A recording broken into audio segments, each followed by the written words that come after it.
សូមគោរពទៅដល់មេធាវីខ្លួនហើយក៏ដូចជាសួស្តីទៅដល់ជំនួយការទាំងអស់គ្នាអញ្ចឹងខ្ញុំថ្ងៃនេះខ្ញុំនឹងធ្វើការបកស្រាយទៅលើវិធានបទThe Flexi ទៅលើវិធានបទវិធានការចាត់ការលើភាពតានតឹងសម្រាប់អ្នកដឹកនាំ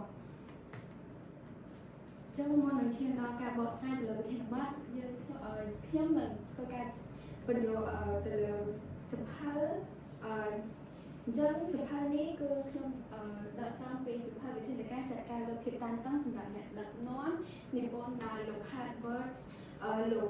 Edward Hallowell ហើយនៅមហាវិទ្យាល័យ Harvard ហើយសភៅនេះក៏បានបកប្រែដោយលោក Tom Chai ពិសិដ្ឋនិងបោះពុម្ពផ្សាយដោយ Christian Mindbook អញ្ចឹងសូមធ្វើការណែនាំខ្លួននាងខ្ញុំឈ្មោះទេពសុមារីហើយជាជំនួយការនៃក្រុមមេធាវីរបស់ខ្ញុំក៏ដូចជាបានបញ្ចប់ថ្នាក់បរិញ្ញាបត្រនៅសាកលវិទ្យាល័យភូមិន្ទនីតិសាស្ត្រនិងវិទ្យាសាស្ត្រសេដ្ឋកិច្ចហើយសប្តាហ៍ថ្ងៃកំពុងតែបន្តការសិក្សាទៅលើថ្នាក់បរិញ្ញាបត្រជាន់ខ្ពស់នីតិសាស្ត្រជំនាញនីតិឯកជននៅសាកលវិទ្យាល័យភូមិន្ទនីតិសាស្ត្រនិងវិទ្យាសាស្ត្រសេដ្ឋកិច្ចអញ្ចឹងមេតិការថ្ងៃនេះខ្ញុំនឹងលើកយក10ចំណុចមកបកស្រាយដែលជាចំណុចសំខាន់ដែលដកស្រង់ចេញពីសភៅហើយវិធីចាត់ការទៅលើភាពតានតឹងចំណុចទី1ភាពតានតឹងលើកំណត់និងភាពតានតឹងកម្រិតគ្រោះថ្នាក់ទី2គឺការកាត់បារម្ភនិងភាពតានតឹងក្នុងកម្រិតដែលមានប្រយោជន៍ហើយទី3គឺកម្រិតវាតម្លៃទៅលើកម្រិតនៃភាពតានតឹងទី4វិធានការលើភាពតានតឹងទី5វាតម្លៃហើយនឹងរៀបចំផែនការនិងរកដំណោះស្រាយទៅលើភាពតានតឹងទី6បង្កើនសម្ព័ន្ធភាពជាមួយអ្នកដទៃទី7ការត្រៀមមកលើខ្លួនឯងហើយទី8សុខភាពការបន្ធូរស្រាលភាពតានតឹងការវឹកហាត់ឲ្យមានទម្លាប់ក្នុងការបង្កើតភាពតានតឹងក៏ដូចជាឯកសារយោងអញ្ចឹងជាទូទៅមនុស្សភាគច្រើននៅពេលដែលគាត់ធ្វើការលើសពី8ម៉ោងក្នុងមួយថ្ងៃឬក៏ចាប់ពី8ម៉ោងទៅគាត់មានអារម្មណ៍ថាមានភាពតានតឹងហើយភាគច្រើននៅពេលដែលគាត់ជួបភាពតានតឹងគាត់តែងតែប្រាប់ខ្លួនឯងថាហើយជីវិតនៅតែមានភាពតានតឹងនឹងកើតឡើងជានិច្ចហើយភាគច្រើនគាត់បំភ្លេចគាត់និយាយប្រាប់ខ្លួនឯងថានឹងបំភ្លេចទៅលើភាពតានតឹងនឹងចោលហើយទុកវាចោលទៅថ្ងៃណាមួយវានឹងរលាយបាត់ដោយខ្លួនឯងតែជាក់ស្ដែងនៅពេលដែលករណីដែលយើងជួបភាពតានតឹងហើយយើងមិនបានដោះស្រាយវាហើយព្យាយាមទៅបំភ្លេចវាអ្នកកំពុងតែធ្វើឲ្យភាពតានតឹងរបស់យើងហ្នឹងវាកើនឡើងខ្លាំងហើយនៅពេលដែលភាពតានតឹងយើងវាហួសដែនកំណត់វានឹងធ្វើឲ្យហើយវានឹងធ្វើឲ្យប៉ះពាល់ទៅមកលើយើងវានឹងផ្ដល់ផលប៉ះពាល់ដូចជារារាំងទៅដល់ការគ្រប់គ្រងការងារប្រកបដោយមានប្រសិទ្ធភាពខ្វះសមាធិក្នុងការធ្វើការងារឬក៏មិនអាចប្រតិបត្តិការងារណាមួយដោយបានល្អហើយវាអាចប៉ះពាល់ទៅដល់សុខភាពផងដែរ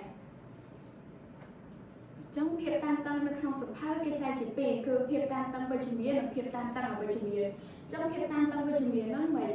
ភាពតានតឹងវិជ្ជមានហ្នឹងវាជួយឲ្យវាអាចជួយឲ្យយើងមានការរីកចម្រើនចឹងអ្នកទាំងអស់គ្នាប្រកាសជាឆ្ងល់ហើយហេតុអីបានជាភាពតានតឹងវិជ្ជមានហ្នឹងវាជួយឲ្យយើងមានភាពរីកចម្រើនភាពតានតឹងជាទូទៅនៅពេលដែលយើងមានភាពតានតឹងយើងនឹងមានអារម្មណ៍មួយថានឹងខិតខំធ្វើវាឲ្យបានអញ្ចឹងនៅពេលដែលយើងដោះស្រាយទៅលើបញ្ហានឹងរួចហើយយើងធ្វើវាដោយមានការខិតខំប្រឹងប្រែងវានឹងធ្វើឲ្យយើងរីកចម្រើនទៅលើបញ្ហាហ្នឹងឯងហើយចំពោះភាពតានតឹងអវិជ្ជមានវាផ្ដល់ផលប៉ះពាល់ដល់យើងនៅពេលដែលវាហួសកំណត់ខ្លាំងពេកនៅពេលដែលយើងធ្វើការហត់ពេកឬក៏ខិតខំទៅលើវាខ្លាំងពេកអញ្ចឹងចូលដល់វិធីចាត់ការទៅលើភាពតានតឹងអញ្ចឹងទី1ភាពតានតឹងលើកំណត់និងភាពតានតឹងគ្រោះថ្នាក់អញ្ចឹងហេតុអីបានជាយើងត្រូវបារម្ភទៅលើភាពតានតឹងអញ្ចឹងភាពតានតឹងគឺដើម្បីកាត់បន្ថយនៅពេលដែលយើងមានភាពតានតឹងវានឹងកាត់បន្ថយសមត្ថភាពក្នុងការធ្វើការងារដូចជាសមត្ថភាពក្នុងការធ្វើការងារថយចុះការប្រតិបត្តិការងារវាមានលក្ខណៈថយចុះយឺតយ៉ាវក្នុងការងារផ្លាត់ភ្លាឬក៏មានអារម្មណ៍ថាចង់ចាក់ចេញទៅលើការងារនោះផងដែរហើយមួយទៀតវាអាចប៉ះពាល់ដល់សុខភាពហើយបើសិនជាមានភាពតានយើងមានភាពតានតឹងច្រើនពេក viên là bởi việc bằng co tới chỉ họ là bởi chỉ biết mà lời giờ đôi chỉ lẽ luôn chứ hai bà miên cùng rất ngon ngó vì ai ba qua là sự hiệp hay ai dụ chỉ vật dương không này hai mươi tiết cư bạn bong hiệp so sánh nó về đại dương miền hiệp tan tăng trái phải dương miền hiệp so sánh nó không luôn này dương ba qua từ đó ca cắt ca bị cha là nè từ lời ca nghiêng mùi năm hai bạn bong từ lời hiệp sạch vây từ đôi chỉ hiệp là hai là hôn nó không ca thơ ca phong này hai mươi tiết cư bóng plan sẽ bong được hiệp dơ chỉ mùi nè đợt tây trong nó về đại dương miền hiệp tan tăng nó về đại dương miền hiệp tan tăng dương nặng miền là rộng tham tập mồi hay ở trong thợ ấy trong nó về đại dương chua kế dương còn bên trên nhà rộng nên đã kê đàn trước vì ai bắt qua từ đó sẽ bong được hiệp dơ chỉ mùi nè đợt tây nàyสมัยการเครื่องในการกัดบารมสมัยการนี้เราสร้างใจมาปี10พันตามกำหนดศาสตร์วิมีสมัยการโดยจีนไปได้ยังมีเพียบตันตั้งหลังกปุ๊บเวียนบรรดาเวียนต้นเฉลี่ยการหลังปุ๊บให้นสมัยเพียบกรุบกรองชีวิตยังมันคอยจบcái ca đại này ai phơi mà nóไปได้ยังชุมเพียบตันตั้งจังนไปเราใช้เพียบตันตั้งขนมเรียไปยุ่ยังเขาเวียนดำไหลเรียกช่องพันกายบ้านบ้านล้อให้หนึ่งดอสไลด์ตลอดวีดับที่ฟังเลยก็เห็นใหญ่ปี evaluate plan ให้หนึ่ง remediate จังนั่นไปได้ยังช่วงปัญหานั่นยังต้องทายยังเถอะดอสไลด์เหมือนยังเถอะวีตรงไหนท่าปัญหาชรานั่งมวยหน้าสำคัญจริงปัญหาหน้าสำคัญยังวีตรงไหนเวียยังวีมาเกิดหมดให้ประตูไม้ยังเรียกช่องพันกายหนึ่งไปดอสไลด์วีให้เถอะรอบดอสไลด์ตลอดปัญหามวยหนึ่งcho đó cho nên chi phí cứ ca cách mà nó phiêu tan tấn không cùng là miền bây giờ chứ cùng là miền bây giờ nó mệt con số ba này ca cách mà nó nhớ việc nơi không cùng là miền bây giờ nó cứ nơi không cùng là xong là một đại bị ở thôn pe hai của việc vì ở khu hai bể chứ nó việc hiện thoáng vì ai cắt mà lừa không cả này ca nghĩa cứ vì ai tuổi ca nghĩa dân nó rồi roa không bèo tôn pe bể lìa không lòng pe đại miền bị bạt chẳng mỗi tiết cứ nào miền ca nghĩa nó miền phiệp rồi hợp nhọn nhọn chẳng hạn rồi hợp nhọn nhọn nó miền này tha ca nghĩa nó dân là biểu tha viết trả lời trình hai mỗi tiết đặt sai từ lớp bài hai mấy đại dân đặt sai từ lớp bài hai là mấy mẹ giờ hai mươi tiết cột crom từ lớp luôn ấy cho nó cái ca crom ở bàn trán có đôi chỉ sắc xa từ lớp cho mình mấy chắc ăn ca nghe mấy hai phải trong là thành là ca đài ai phải trong một là ca sự than là ca đài thua chỉ đàm tiếng bấy cơ về đầm lại từ lời cầm lệnh hiệp tan tầng trong một bài để hiệp tan tầng hiệp trán cơ cạn là cái lại phơ cá hai lần đầu tiền bàn tay hiệp trán cái lại phơ cá cơ mọ ai bàn tay một cái cá plak đô cái lại ca nghềไปคล้ายยัง plak đô cái lại ca nghềทำไมชุมหรือได้ทำไมเรามีไอ้ของกอยมีhiệp tan tầng này hai mươi tiết không phải là các không ca phơ cá đang mình ai từ tôi vô bàn trong phải là ca là phơ cá đang mình ai từ tôi vô bàn nó không cả này này trong ca nghe miền việc đôi chân nàyนี่ครั้งเป็ดหรือก็ประกวดประแจงครั้งเป็ดอันนั้นก็việcมันก่อนมีเพียรต่างๆห้ามมือติดคือการตอบสนองระบบกลมเนี่ยเพียรให้กระต่ายชุบโบได้เพื่อมีเพียรต่างๆขนมการเงินนั่นคืออาจมอปีกระต่ายได้เยอะมีการเงินจราปริมาณการเงินน้องพิจารณาเป็ดบรรทุกแต่เลยยังจราเป็ดให้ดำไลตอบสนองในการแปรปรวนจนพอประหยัดในการเงินนั้นโดยจีประคาเต้เต้หรือก็ชรานเป็ดให้ขนมการในชรานเป็ดนั่นยังก็อาจมีเพียบตันต่างได้นเป็ดได้ยังมีประคาชรานนเป็ดเพียบตันต้องมีการลานเป็ดได้ยังกับมีเพียบตันต่างแทนใต้แผลไทยเฉินนั่นให้การเงินได้ยังทั่วนั่นเวียซ่อมละมองขึ้นนี่อ่ะเวียมีสมานมาเวียมีซ่อมเพียบเหมือนขึ้นนี่อ่ะhai mươi tiết đồng này mình tôi đầu tiên là khi được cạnh hai là trong ca nghĩa mình ca plak đồ án có ai bằng coi tôi chỉ hiệp tan tầng này cả này môi trường muốn tiết để ai bằng can hiệp tan tầng dương lan về đồ đôi chỉ nó về đàn dương miền ca nghĩa tràn về khu cùng rệt về án hiệp tan tầng dương ai lan quân đồng bì đôi cả ai lan tràn chỉ là hai mỗi tiết cái thang và có tho ông có hiệp là cuộn ca nghĩa án nó miền ai thang ការងារហ្នឹងធ្វើច្រើនពេកហើយអត់មានពេលសម្រាប់សោះវាបុកគ្នាពេកអាហ្នឹងក៏ជាបញ្ហាមួយដែលបង្កឲ្យមានភាពតានតឹងដែរហើយមួយទៀតប្រធានក្រុមជាអ្នកបង្កឲ្យមានបញ្ហាអានេះដកស្រង់ចេញពីសភៅគេនិយាយថាវាមានរបៀបរបបដែលជំទាស់នឹងតម្រូវការរបស់អ្នកក្រោមបង្គាប់ចុះមានន័យថាអ្នកក្រោមបង្គាប់ហ្នឹងគាត់ត្រូវការអញ្ចឹងប៉ុន្តែប្រធានក្រុមគាត់អត់យល់ស្របពេលគាត់បដិសេធរហូតអញ្ចឹងអាហ្នឹងរបៀបថាគាត់យកទៅកំណត់ខ្លួនឯងពេកអាហ្នឹងក៏វាអាចបង្កឲ្យមានភាពតានតឹងទៅលើអ្នកធ្វើការហើយអ្នកជុំវិញខ្លួនផងដែរហើយមួយទៀតការខ្លាចនឹងបរាជ័យអញ្ចឹងមានការប្រណាំងប្រជែងច្រើននៅក្នុងក្រុមហ៊ុនហ្នឹងហើយមានការរៀបការគ្នាច្រើនអាហ្នឹងក៏វាបង្កឲ្យអ្នកធ្វើការម្នាក់ហ្នឹងគាត់មានភាពភ័យខ្លាចនឹងមានការបរាជ័យនៅក្នុងហ្នឹងហើយវាអាចបង្កជាភាពតានតឹងដល់គាត់ហើយមួយទៀតគឺកង្វះការទុកចិត្តគ្នាហើយនឹងកង្វះសម្ព័ន្ធភាពមិត្តក្រុមការងារចឹងសញ្ញានៃភាពតានតឹងនៃការហួសហេតុភាពតានតឹងហួសកំណត់មានដូចជាអាការៈបេះដូងលោតញាប់ដូចជាសម្ពាធឈាមឡើងខ្ពស់ឈឺក្បាលបែកញើសតាមរាងកាយឆាប់ឆាវឆាវតប់ប្រមល់ខ្លាំងពេកមិនសូវទុកចិត្តទៅលើខ្លួនឯងមានការចំណាយឈានីច្រើនពេកភ័យខ្លាចភ្លេចភ្លាំងច្រើនហើយក៏ដូចជាសុខភាពក្នុងការធ្វើការងារថយចុះអាហ្នឹងជាសញ្ញាណដែលយើងអាចកំពុងតែមានភាពតានតឹងកើនឡើងហួសហេតុហួសកំណត់ហើយចូលដល់ចំណុចទី4គឺវិធានការនិងភាពលើភាពតានតឹងអញ្ចឹងវិធីទប់ទល់នឹងភាពតានតឹងវាមាន4ដំណាក់កាលដែលក្នុងសភៅគេនិយាយថាដំណាក់កាលទី1គឺបញ្ឈប់ភាពតានតឹងដែលកំពុងតែផុសឡើងហើយនិយាយប្រាប់ខ្លួនឯងនៅក្នុងចិត្តថាឈប់ហើយដំណាក់កាលទី2គឺដកដង្ហើមឲ្យវែងស្រូបយកខ្យល់ក្នុងសួតក៏ដូចជាទប់រយៈពេល8វិនាទីរួចបន្ធូរដង្ហើមចេញមកយឺតខណៈពេលដែលយើងនិយាយពាក្យថាឈប់នឹងហើយបញ្ចេញវានឹងជាហេតុដែលជួយបញ្ចេញគំនិតអគតិនៅក្នុងខ្លួនយើងចេញមកហើយដំណាក់កាលទី3គឺរិះគិតហើយនៅពេលដែលយើងរិះគិតយើងនឹងគិតទៅលើភាពតានតឹងហ្នឹងថាវាសមហេតុផលឬក៏អត់ហើយយើងអាចនឹងបំបែកស្ថានភាពដែលគិតខុសហើយកើតឡើងទៅលើភាពតានតឹងបានហើយដំណាក់កាលទី4គឺជ្រើសរើសហើយផ្ដោតទៅលើបញ្ហាហ្នឹងហើយត្រូវរកវិធីដោះស្រាយវាអញ្ចឹងការរក្សាតុល្យភាពក្នុងការងារនិងជីវិតអញ្ចឹងដើមហេតុចម្បងនៃភាពតានតឹងគឺដូចដែលនិយាយបានតាំងពីដើមមកគឺវាមាន2ដែលច្រើនជាងគេវាអាចមកពីកត្តានៅផ្ទះហើយនិងកត្តានៅកន្លែងធ្វើការងារហើយច្រើនដែលកាត់មកពីតម្រូវការទៅលើផ្នែកការងារច្រើនជាងហើយ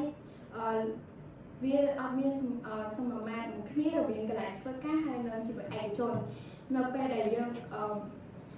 មានន័យថាជីវិតពីរហ្នឹងវាអត់ស្មើគ្នាយើងអត់ចែកវាឲ្យស្មើហើយយើងជ្រើសរើសកន្លែងណាមួយវាច្រើនជាងអញ្ចឹងវាអាចនឹងបដិបត្តិគ្នាវាប្រឆាំងគ្នាអញ្ចឹងដើម្បីដោះស្រាយទៅលើកម្រិតភាពតានតឹងធ្ងន់បានយើងត្រូវស្វែងរកទៅលើតុល្យភាពកន្លែងធ្វើការហើយនៅផ្ទះឲ្យបានស្មើគ្នាឲ្យវាមានកម្រិតសមល្មមប៉ុន្តែជីវិតយើង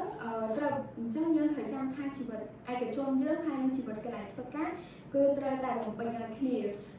ត្រូវមានតុល្យភាពហើយកំណត់ទៅលើភាពសំខាន់ភាគច្រើនគឺកំណត់ទៅលើការងារសំខាន់ជាងប៉ុន្តែត្រូវតែរកចំណុចណាមួយដែលស្វែងទៅរកតុល្យភាពក្នុងជីវិតរបស់ខ្លួនឯងហើយត្រូវចាំថាអត់មានបុគ្គលណាដែលល្អអត់ខ្ចោះហើយអញ្ចឹងបុគ្គលមនុស្សម្នាក់ត្រូវមានជំនាញ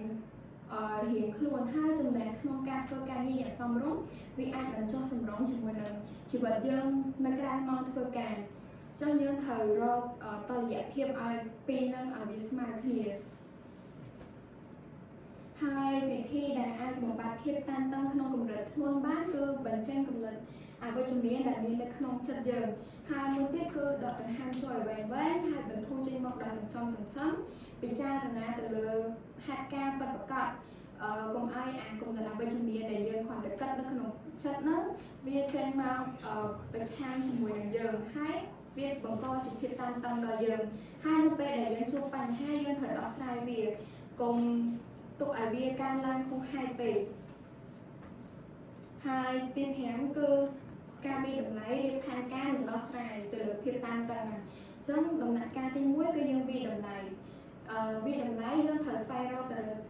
លើឫសគល់នៃបញ្ហាហ្នឹងថាបញ្ហាហ្នឹងវាកើតចេញមកពីណាហើយយើងត្រូវត្រៀមចិត្តសម្រាប់ទប់ទល់វាថាក្នុងករណីដែលយើងជួបវាហើយយើងអត់ដឹងថាយើងធ្វើអីយើងអត់ខាមយើងវាថាយើងស្លន់ទៅលើវាអាហ្នឹងវាបង្កឲ្យយើង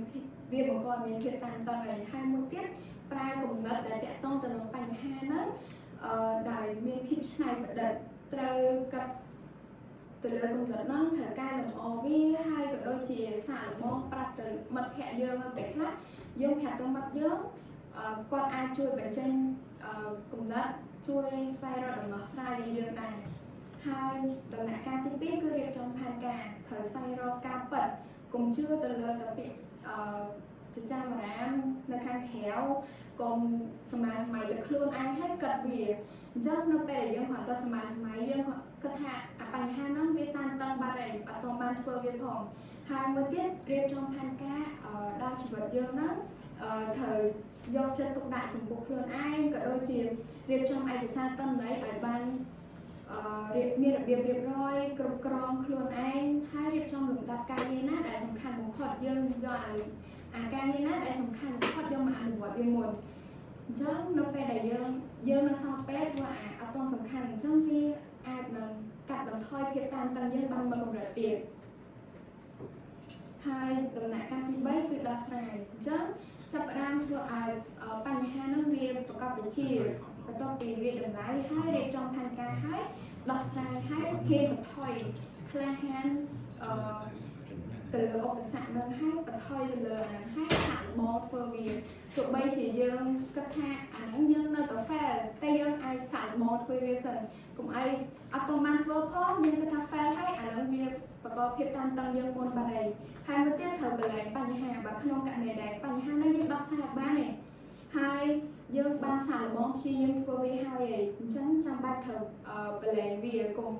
គិតទៅលើបញ្ហាហ្នឹងដោះស្រាយទៅលើតែចំណុចហ្នឹងដដែលវិធីដដែលវាអាចនឹងបង្កជាភាពតានតឹងអញ្ចឹងយើងត្រូវរៀបចំផែនការណាមួយដែលថ្មីហើយមួយទៀតចូលដល់ចំណុចមួយទៀតគឺបង្កើនសម្ព័ន្ធភាពជាមួយនឹងអ្នកដទៃអញ្ចឹងក្នុងការសម្ព័ន្ធភាពនេះវាអាចធ្វើឲ្យយើងរឹងមាំដែរក្នុងករណីដែលចំពោះកន្លែងការងារសម្ព័ន្ធភាពមាន2ហើយមានទំនាក់ទំនងជាមួយនឹងក្រុមការងារក៏ដូចជាសម្ព័ន្ធភាពការងារដែលគេប្រកល់ឲ្យអញ្ចឹងទំនាក់ទំនងជាមួយក្រុមការងារហ្នឹងគឺយើងអាចបង្កើនជាមិត្តនៅក្នុងកន្លែងក្រុមការងារមានភាពស្និទ្ធស្នាលយើងអាចដោះស្រាយបញ្ហាជាមួយគ្នាបានហើយក៏ដូចជាអាចជួយទុកធ្លាក់គ្នាទៅវិញទៅមកហើយសម្ព័ន្ធភាពមួយទៀតជាមួយនឹងការងារដែលគេប្រកល់ឲ្យគឺរៀបចំផែនការទៅលើការងារហ្នឹងហើយធ្វើវាដោយយកចិត្តទុកដាក់ហើយមួយទៀតគឺការដោះស្រាយសម្ព័ន្ធភាពបែបបណ្ដោះអាសន្នអញ្ចឹងការដោះស្រាយសម្ព័ន្ធភាពបែបបណ្ដោះអាសន្នហ្នឹងមានន័យថានៅពេលដែលយើងជួបប្រទះបញ្ហាហ្នឹងយើងធ្វើវាចេះយើងមានភាពតានតឹងយើងនឹងត្រូវការពាក្យលួងលោមអញ្ចឹងនៅពេលដែលយើងធ្វើវាចេះពាក្យលួងលោមវាជួយជាផ្ដល់ជាកម្លាំងចិត្តហើយក៏ដូចជាភាពកក់ក្ដៅដល់យើងហើយមួយទៀតនៅក្នុងការហើយមួយទៀតគឺអាចរំសាយអារម្មណ៍ហើយលំហែក៏ដូចជាបើកឱកាសឲ្យអ្នកដទៃបានដឹងយើងអាចស្វែងរកដំណោះស្រាយហើយនិយាយជាមួយអ្នកដទៃឲ្យបានច្រើនហើយពេលខ្លះមិត្តភ័ក្តិក៏អាចជួយយើងដែរហើយចូលដល់ចំណុចមួយទៀតគឺការត្រាស់រិះមកលើខ្លួនឯងក្នុងការត្រាស់រិះមកលើខ្លួនឯងហ្នឹងគឺនិយាយទៅលើផ្លូវអវិជ្ជមានយើងគិតតែគុណវិជ្ជមានបានហើយយកឈ្នះទៅលើការបំផ្លិចបំផ្លាញនៃកំណត់អវិជ្ជមានអញ្ចឹងនៅពេលដែលកំណត់អវិជ្ជមានកើតឡើងយើងហួយវាចោលហើយមួយទៀតគឺការកែលម្អទៅលើ វិធីដែលគិតមកលើខ្លួនឯងកុំគិតថាខ្លួនឯងអន់កុំគិតថាខ្លួនឯងធ្វើវាអត់បានអញ្ចឹងយើងត្រូវរៀនសាកល្បងវាសិនមុននឹងធ្វើហើយមួយទៀតស្វែងរកនៅជីវិតអំពីអន្តៈកំណត់ដែលវាកើតឡើងជាប្រចាំចឹងនៅពេលដែលយើងធ្វើអីមួយវាต้องការតាមតែមានឯងកុំគិតតែកើតឡើងមកថាតិចខ្ញុំធ្វើវាអត់បាននៅអាហ្នឹងយើងត្រូវតែស្វែងរកវិធីជៀសវាងពីកំណត់ហ្នឹងយើងត្រូវហ៊ានសាកល្បងហ៊ានបន្ថយទៅលើវាសិនហើយមួយទៀតគឺប្រឆាំងនឹងវិធីគិតដែលមកលើខ្លួនឯងក្នុងផ្លូវខុសត្រូវគិតល្អៗមកលើខ្លួនឯងហើយគិតទៅផ្លូវវិជ្ជមានហើយមួយទៀតគឺការជ្រើសរើសវិធីគិតមកលើខ្លួនឯងក្នុងផ្លូវវិជ្ជមានហើយចូលដល់ចំណុចមួយទៀតគឺសុខភាពនៃការបន្ធូរស្រាលអារម្មណ៍តានតឹងអញ្ចឹងផលប៉ះពាល់នៃការភាពតានតឹងនោះវាអាចបង្កមកលើរាងកាយយើងច្រើនដូចជាធ្វើឲ្យមានជាតិខ្លាញ់ក្នុងខ្លួនការឡើងច្រើនសរសៃឈាមយើងសរសៃឈាមក្រហមនឹងវារួញនាំឲ្យស្ទះទៅលើដំណើរការសរសៃឈាមក្នុងបេះដូងរំខានទៅដល់ប្រព័ន្ធរំលាយហើយយើងការឡើងការកើនឡើងទៅលើជាតិអាស៊ីតនៅក្នុងកាពះបង្កជាជំងឺឈឺពោះហាមពោះឬក៏មហារីកពោះវៀនជាដើមហើយមួយទៀតវាអាចជំរុញឲ្យមានការជំងឺឲ្យមានអាការៈជំងឺកាំហឺតនិងមានប្រតិកម្មចាញ់ផ្សេងៗហើយវិធានការដើម្បីទប់ទល់នោះមានដូចជាយើងត្រូវតែហាត់ប្រាណដូចដែលយើងដឹងហើយថាការហាត់ប្រាណវាជួយដល់សុខភាពយើងច្រើនហើយមួយទៀតគឺការទទួលទានអាហារដែលមានប្រយោជន៍ហើយនឹងសម្រាប់ឲ្យបានគ្រប់គ្រាន់ចូលដល់ចំណុចមួយទៀតគឺការវឹកហាត់ទម្លាប់ក្នុងការបំបត្តិភាពតានតឹងអញ្ចឹងជៀសវាងអញ្ចឹងយើងត្រូវវឹកហាត់ក្នុងការជៀសវាងអ្វីដែលជំរុញឲ្យមានភាពតានតឹងច្រើនហើយអ្វីដែលស្មុគស្មាញសម្រាប់យើងច្រើនហើយត្រូវចេះទប់ស្កាត់ទៅលើភាពតានតឹងនិងប្រើតិចនិចក្នុងការបន្ធូរអារម្មណ៍ធ្វើអារម្មណ៍ឲ្យរីករាយសម្រាប់ហើយអាចដូចជាចេញទៅក្រៅជួបមិត្តភ័ក្តិស្ដាប់តន្ត្រីក៏ដូចជាដើរលេងផ្សេងៗអញ្ចឹងឯកសារយោងខ្ញុំបានដកស្រង់ចេញពីសៀវភៅ Edward Hallowell និយាយពីវិធានការលើកភាពតានតឹងសម្រាប់អ្នកដឹកនាំដែលបោះពុម្ពផ្សាយលើកទី3នៅឆ្នាំ2022